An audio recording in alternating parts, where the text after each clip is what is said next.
हरि ओम.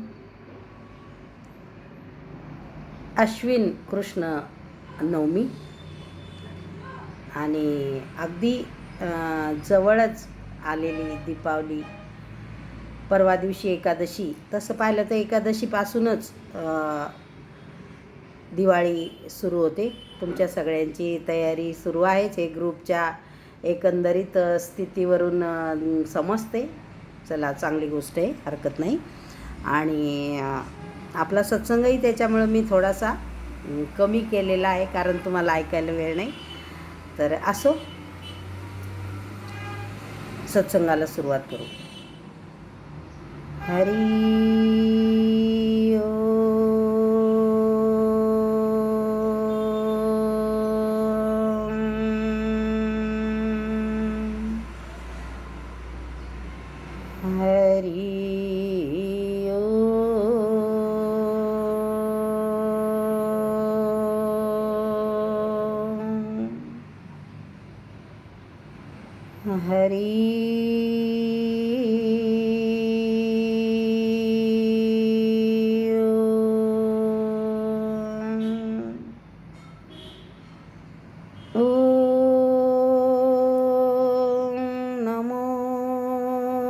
भगवते वासुदेवाय.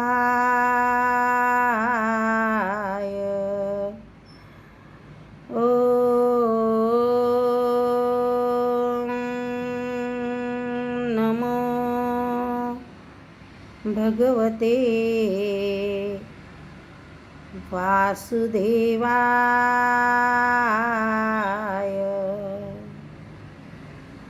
वासुदेवाय.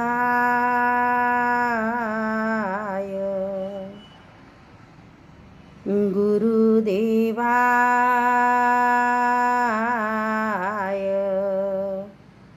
आत्मदेवाय.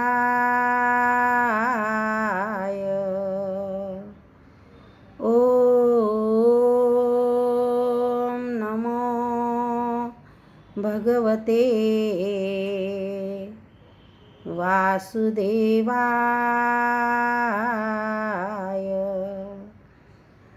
गुरुर्ब्रह्मा गुरुर्विष्णू गुरुर्देव महेश्वरा. गुरुर्साक्षात् परब्रह्म तस्मै श्री गुरवे नमः. सच्चिदानन्दरूपाय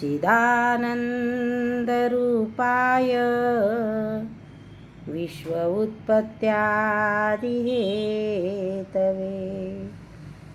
तापत्रय विनाशाय श्रीकृष्णाय वयं नमः. श्रीकृष्णाय वयं नमः. सच्चिदानंद स्वरूप असणारे तो परमात्मा, तोच आता आपला या 4थ्या अध्यायाच्या 10व्या श्लोकानुसार जो आपला सारथी झाला आणि जो आपल्या या देहरूपी रथावर आरूढ होऊन जीवात्म्यामध्ये आत्मा बनला आणि तोच आपला गुरु झाला, त्या गुरुस्वरूपाला कोटी कोटी वंदन करू आणि आजच्या सत्संगाला आपण सुरुवात करू. बाहेरचे जाळे जळमटे काढत असताना आतले जाळे जळमटे काढू आणि बाहेरची साफसफाई करत असताना अंतरीची साफसफाई करू आणि बाहेरचा फराळ करत असताना शुक सनकादिक गोंधळी नाचताती सोहम मेळी. किंवा आता नेमकंच हरिदासजीशी बोलणं झालं, सत्संग झाला. त्यांनी म्हटलं की मैं वो मिठाई खाता हो जो शुक वशिष्ठ सनकादिक इत्यादियों हलवाई ने मिलके बनाई है. तर ती मिठाईसुद्धा खाण्याचा प्रयत्न करू आणि ती पचवण्याचा प्रयत्न करू, तरच आपली खरी दिवाळी होईल. कारण की खरी दिवाळी संताच्या सोबतीतच होत असते. आणि जास्तीत जास्त म्हणजे आपण आपल्या स्वतःच्या वर उपकार करत असताना दुसऱ्यावर सुद्धा उपकार करण्याची जाणीव, की एक दिवा आपल्या घरात पेटण्याच्या आधी एक दिवा दुसऱ्या घरात पेटला पाहिजे. जे दुःखी आहेत, कारण कोरोनानं बऱ्याच जणांच्या घरातलं एक एक माणूस हिसकावून घेतलेला आहे. अशा ठिकाणी जाऊन त्या ठिकाणी दिवाळी साजरी करणे किंवा जे वंचित आहेत त्यांच्यासाठी काही ना काही भाग काढणे हे आपलं कर्तव्य आहे असं समजून खरी दिवाळी जसं गुरुदेव सांगतात त्या पद्धतीनं आपण साजरी करायचा प्रयत्न करू. तर चला, आपला 12वा श्लोक सुरू आहे. तर जे सारथी बनतात त्यांना माझी देणगी आहे, त्यांच्या हृदयामध्ये मी प्रगट होतो आणि हे जाणून ते लोक मग श्रद्धापूर्वक माझंच अनुसरण करतात. इथपर्यंत आपण पाहिलं होतं. प्रश्न आपण सोडला होता. मग अशा ज्यांच्या हृदयामध्ये परमात्मा प्रगट झाला किंवा ज्यांचा सारथी बनतोय परमात्मा, त्या लोकांचं आचरण कसं असतं, ते लोक कशा प्रकारे वागतात. तर पुढचा श्लोक येतोय 12वा 4 अध्याय 12वा श्लोक. कंक्षतं कर्मणां सिद्धिं यजन्त य देवता क्षिप्रं हि मानुषे लोके सिद्धिर्भवती कर्मजा. कर्मफळाची इच्छा करणारे लोक या लोकी देवतांची पूजा करतात. कर्मफळाची, जे कर्म केलं त्याचं फळ प्रत्येक जीवमात्राला मिळणारच. मग ते कर्म तुम्ही चांगलं करा किंवा वाईट करा. तर कर्मफळाची इच्छा करणारे लोक या लोकी देवतांची पूजा करतात. तर मग इथं कोणचं कर्म अभिप्रेत आहे देवाला, किंवा भगवान श्रीकृष्ण कोणचं कर्म समजावून सांगत आहेत. तर श्रीकृष्णांनी अर्जुनाला सांगितले, भगवान श्रीकृष्ण अर्जुनाला म्हणतात, नियतम कर्मम कुरु. तू तुझं नियत म्हणजे ठरवून दिलेलं कर्म तू कर. ते नियत म्हणजे कोणचं कर्म, कोणचं कर्म ठरवून दिलं. आपल्यालाही गुरुदेवांनी हे कर्म रोज ठरवून दिलेलं आहे की हे नियत कर्म आपण केलं पाहिजे. म्हणजे यज्ञाची प्रक्रिया, यज्ञ कर रोज. आता कोणचा यज्ञ कर, तर या यज्ञाचं बऱ्याच वेळेस आपल्याला आता या ठिकाणी उल्लेख झाला की तू नियतम कर्म कुरु, तू यज्ञाचं कर्म कर. यज्ञाची प्रक्रिया म्हणजे कर्म कर. मग यज्ञ म्हणजे कोणचा यज्ञ, साधनेचा विधी ज्यामध्ये श्वासोश्वासाचं हवन केलं जातं.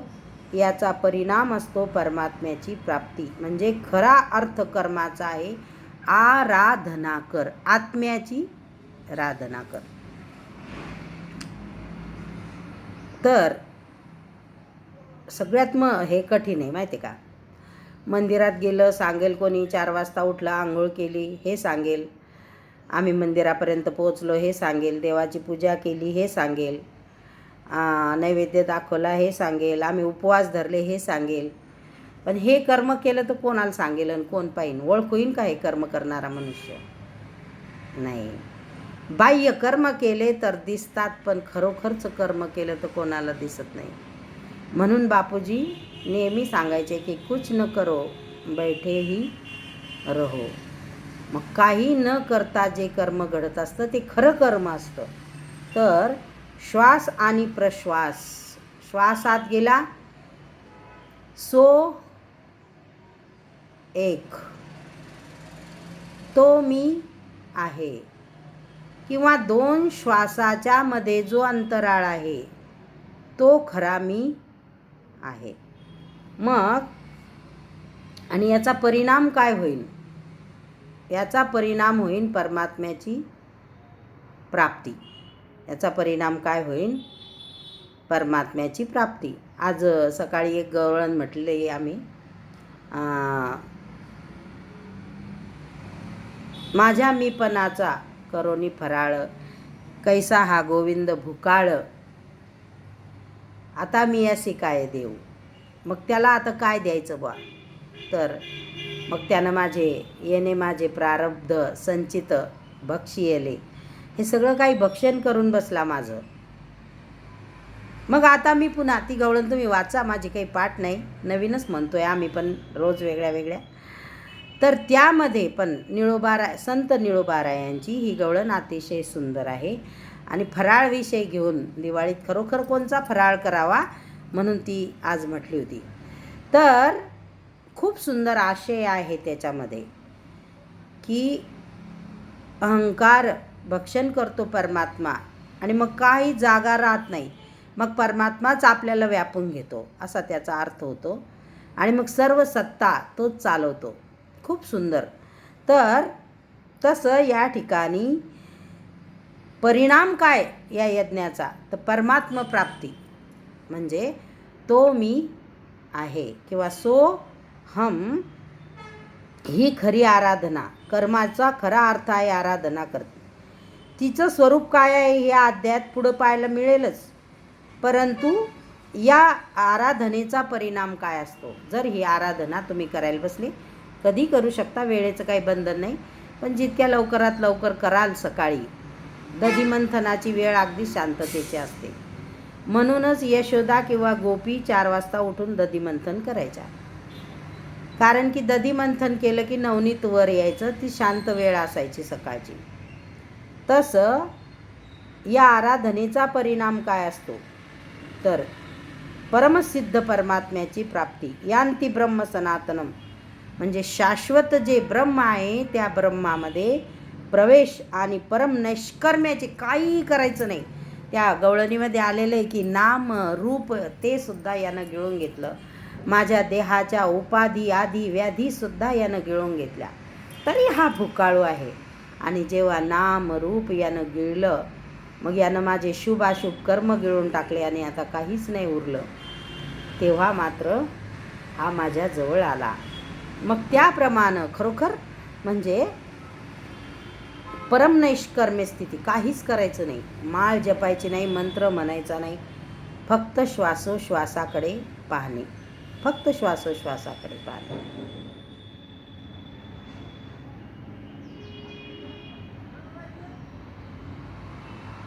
तर भगवान श्रीकृष्ण म्हणतात की माझ्याप्रमाणे आचरण करणारे, मला अनुसरणारे लोक या लोकामध्ये केवळ कर्मफल म्हणजे निष्कर्म कर्म करतात. आणि जे नैष्कर्म्य सिद्धी ते प्राप्त करण्यासाठी देवतांची पूजा करतात. कोणत्या देवतांची? त्या देवतांची नाही, ते उत्तम गुण म्हणजे आचरणात आणतात किंवा उत्तम गुणाचं संवर्धन करतात आणि दैवी संपदा वाढवतात. उत्तम गुणाचं संवर्धन करून काय करतात, तर दैवी संपदा वाढवतात ते लोक. पहा किती सोपं साधन आहे. नाम संकीर्तन साधन पै सोपे, जळतील पापे जन्मांतरीची. मग नाम कसं घ्यायचं, पण खट खट खट खट खट खट खट खट हरिओम हरिओम हरिओम हरिओम हरिओम हरिओम हरिओम हरिओम नाही, किंवा जो आपला मंत्र असेल तो, ते नाम इथं अभिप्रेतच नाही. तर 2 श्वासाच्या मध्ये जो अंतराळ आहे त्या अंतराळामध्ये जो सोहमचा नाद उठतो त्याला खरं स्मरण म्हटलेलं आहे. नामस्मरण शब्दही इथं चुकीचा ठरेल. त्याला स्मरण म्हटलेलं आहे की तो मी आहे, तर त्याचं स्मरण करणे आणि आपल्या दैवी संपदा वाढवणे. मग या ठिकाणी भगवंत सांगतात की नाम संकीर्तन साधन पै सोपे, पण जळतील पापे. असं जर नाम घेतलं तरच अनेक जन्मोजन्माची पापं जळून जातील. असं जर नाम घेतलं तर अनेक जन्माचे सगळे पापं जळून जातील मनुष्याचे. मग 3ऱ्या अध्यायामध्ये भगवंतांनी सांगितले होते की या यज्ञाच्या द्वारे तुम्ही हा श्वासोश्वासाचा यज्ञ करा आणि देवतांची वृद्धी करा, दैवी संपदा सामर्थ्यवान बनवा. हृदयरूपी देशात ही दैवी संपदा जो जो उन्नत होईल, जशी जशी ही दैवी संपदा या हृदयामध्ये वाढत जाईल तशी तशी तुमची उन्नती होईल. पहा मंगलमय चॅनलवर सगळं सकाळच्या संध्येपासून सुरुवात असते. 8 वाजता आरती होते. परंतु आरती झाल्यानंतर सगळ्यात पहिले सुरेश आनंदजीचा सत्संग येतो. म्हणजे आधी भक्ताला मान आहे, नंतर भगवंताला मान आहे, मग बापूजींचा सत्संग येतो. आणि तो सत्संग, हे दोन्ही सत्संग अतिशय तात्विक असतात. आधी आपण कसं सुधरावं आचरणातून हे सुरेश आनंदजी सांगतात, आणि नंतर मग परमात्म्याची प्राप्ती कशी करावी हे बापूजी सांगतात. दोन्ही सत्संग ऐकूनच मी आता वर आलेले आहे. आणि खरोखर खूप सुंदर चॅनल आहे हे, मंगलमय चॅनल. आपली भक्ती वाढीस लागेल त्यांना. तर दैवी संपदा सामर्थ्यवान बनवा. हृदयरूपी देशात ही दैवी संपदा जशी जशी उन्नत होईल तशी तशी तुमची उन्नती होईल. या प्रकारे परस्परांशी उन्नती करत परम श्रेयाची प्राप्ती करून घ्या. शेवटपर्यंत, अगदी श्वासाच्या शेवटपर्यंत उन्नती करून घेण्याची ही एक आतली प्रक्रिया आहे. आतली म्हणजे अंतःकरणातली. कारण की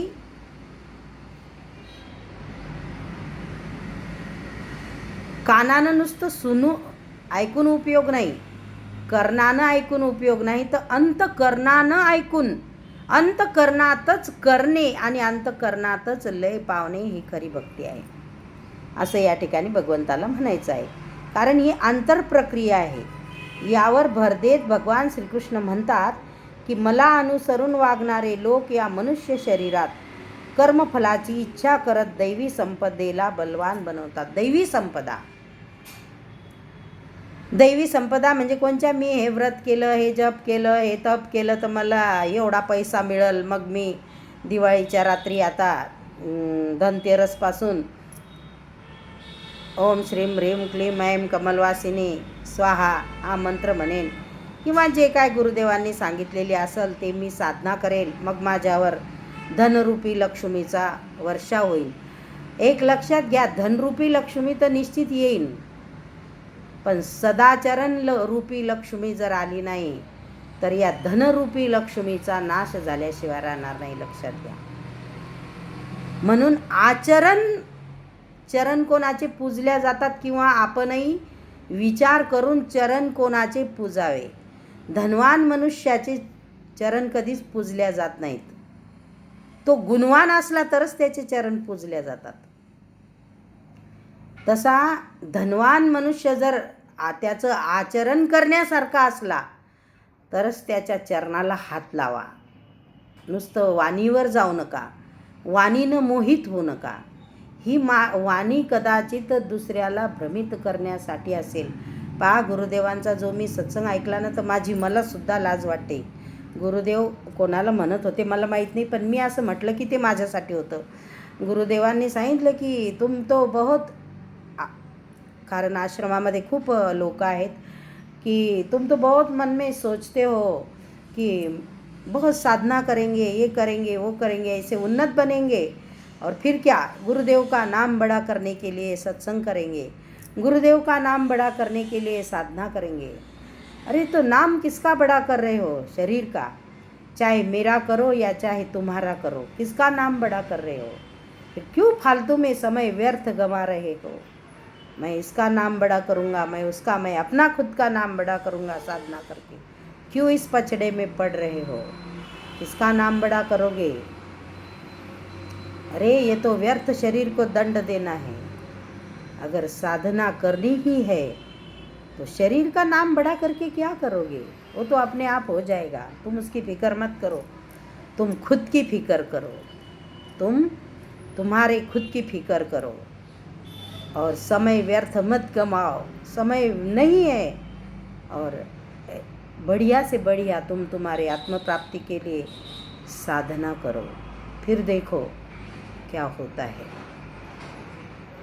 आणि खरोखर म्हणजे इतकी ग्लानी आली मला की हे सगळं आपण जे करतो ना, हे लोकांसाठी करतो अशी जेव्हा भावना आपल्या मनामध्ये तयार होईल तेव्हा आपल्या पतनाला सुरुवात होईल. हे आपण आपल्या स्वतःसाठीच करतो आहोत. याच्यातून फक्त आपला आणि आपलाच उद्धार होणार आहे. आणि जितकं जास्त पसारा, पहा, काही लोक खूप ज्ञानवान असतात असं आपल्याला वाटतं, खूप धनवान असतात असं आपल्याला वाटतं, पण ते आतून खूप कंगाल असतात. खूप कंगाल असतात. त्यांचं धन कामी येत नाही, त्यांचं ज्ञानही कामी येत नाही. कारण एखादा साधारण तुमच्या माझ्यासारखा मनुष्य अगदी एक पाय जरी पुढं टाकायला लागला आणि थोडासा जरी वर जायला लागला तर यांच्या जसं इंद्राचं आसन डोलतं ना, तसे यांचे आसनं हलतात. तसं यांच्या मनात धाकधूक व्हायला लागतं की एखादा माणूस जर आपल्यासमोर पुढं गेला किंवा त्यानं जर नाव कमावलं, मग आपण काय कमवायचं. आणि मग सुरू होतात अनर्गल गोष्टी. गुरुदेवांच्या बाबतीतही हेच घडलं, त्यांच्या हजारो शिष्यांच्या बाबतीत हेच घडत असेल, घडत राहील. आणि याच्यावरून कळतं की हे लोक किती कमकुवत असतात, यांचं मन किती कमकुवत असतं. आणि कशासाठी? नश्वर पैशासाठी. जो पैसा आपण इथं सोडून जाणार, जो कुठंही कामी येणार नाही, आणि जो पैसा आल्यानं जर आपल्याजवळ सदाचार नाही, सद्गुण नाहीत, तर तो पैसा आपल्याला पतनाकडे नेतो किंवा आपल्याला पतन करतो हे माहीत असताना सुद्धा. एक लक्षात घ्या. काल आपल्याच ग्रुपला एक पोस्ट आली होती की रावणाच्या जवळ सोन्याची लंका होती, पण त्याचं काही झालं नाही. आणि तुकाराम महाराजांच्या जवळ तुटकी झोपडी होती, तरी त्यांना न्यायला विमान आलं. बस या 2 शब्दात समजून घ्या की जीवनाचा अर्थ काय आहे. की तुकाराम महाराज न्यायला विमान आलं तर काय पाहून पाठवलं होतं देवानं. किंवा अजून एक गोष्ट सांगते, तुम्ही तो एक सत्संग खूप लक्षपूर्वक ऐका, जो वैशाली पाटीलनं पाठवला होता. ऑडिओ सत्संग होता आणि मला त्यांचं नाव माहिती नाही महाराजांचं, पण मी तो ऐकला. त्यात त्यांनी उद्धव आणि सुदाम्याची एक सुंदर गोष्ट सांगितलेली आहे की श्रेष्ठ सुदामा आहे का श्रेष्ठ उद्धव आहे. उद्धव आणि नारद सुदामदेवांना शरण का गेले. सुदामदेव तर कंगाल होते हो, काही नव्हतं त्यांच्याजवळ, काहीच नव्हतं. मग अशी कोणची संपदा होती. आणि पहा, लोक बाह्य संपदा प्राप्त करण्यासाठी, बाह्य नाव प्राप्त करण्यासाठी अगदी आपल्यातले आपलेच लोक दुसऱ्याची खालच्या स्तरावरची बदनामी सुद्धा करायला कमी करत नाहीत. आणि आपलं छोटेपण हे लोक ज्यावेळेस दाखवून देतात ना, त्यावेळेस खरं यांना ज्ञानी म्हणायचं का, हा प्रश्न येतो. आणि म्हणून भगवंत या ठिकाणी सांगतात की दैवी संपदा बलवान बनवा. कोणची दैवी संपदा बलवान बनवा? तर मला अनुसरून जे लोक वागतात ते शरीरात कर्मफलाची इच्छा करत दैवी संपदेला बलवान बनवतात. निष्कर्म सिद्धी शीघ्रतेने प्राप्त होते. म्हणजे ते कर्मफल प्राप्त करून घेण्यात जो निष्काम कर्म करतो, एखादं कोणचंही कर्म करत असताना इतकी सुद्धा इच्छा जो ठेवत नाही, अगदी देवापासून सुद्धा, तर नैष्कर्म्य सिद्धी शीघ्रतेने प्राप्त करून घेतो. शीघ्र म्हणजे काय? आणि त्यांना यश मिळते त्याच्यामध्ये. तर शीघ्र म्हणजे काय? कर्म करताच लगेच परमसिद्धी प्राप्त होते का? कर्म केल्याबरोबर प्राप्त होते का परमसिद्धी? आज माळ घातली आणि उद्या मी महाराज झालो असं काय होतं का? आणि मी महाराज झाल्यानंतरही लोकांनी काही माझे मापदंड मोजले पाहिजेत की नाही? माझं आचरण पाहिलं पाहिजे, मी कसं वागते ते पाहिलं पाहिजे, मी घरात कशी वागते ते पाहिलं पाहिजे, मी समाजात कशी वागते ते पाहिलं पाहिजे, माझं समाजामध्ये आचरण काय आहे ते पाहिलं पाहिजे, नाही का? तर कर्म करताच लगेच परमसिद्धी प्राप्त होते का? नाही, असं होत नाही. फक्त कर्म हे परमात्म्याच्या प्राप्तीकडे जाण्याचा एक सोपान, म्हणजे एक पायरी आहे, एक रस्ता आहे असं सांगतात भगवंत. तो क्रमशः चढत चढतच इच्छिताची प्राप्ती होत असते.